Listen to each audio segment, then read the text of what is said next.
សូមក្រាបថ្វាយបង្គំព្រះអង្គណែនាងសូបនខាហេតុអីបានជានាងមកបង្គំកយើងយ៉ាងដូច្នោះខ្ញុំម្ចាស់មកពីព្រៃ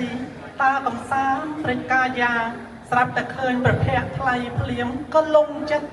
លងកាយលើព្រះអង្គតែម្ដងហើយគេអាប់ទូទេនាងសូបនខាណាយើងមានព្រះមហាសីរួចហើយគឺព្រះនាងសេតាណោបន្តែណោះអាណុចលាក់យើងណោះត្រង់នៅទំនេរណានាងសាក់ទៅសួរគេលោក្រែងលោគេលងចិត្តស្វានឹងនេះណានាងសូបនខាណា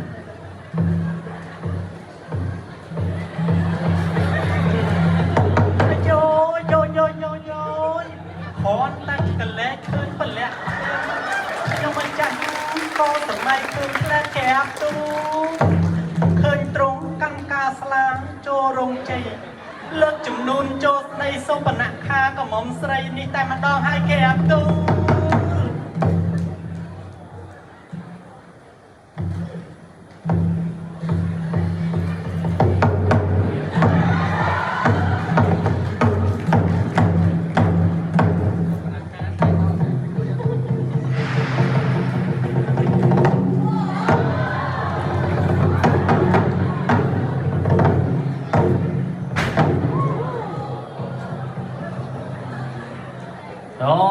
នោះព្រះលក្ខសែនធុញក្នុងព្រះハរតី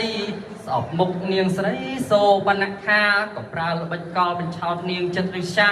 ឲ្យចូលមកចិត្តខ្លួនកាលណាប្រដៅដឹងដៃម្ដង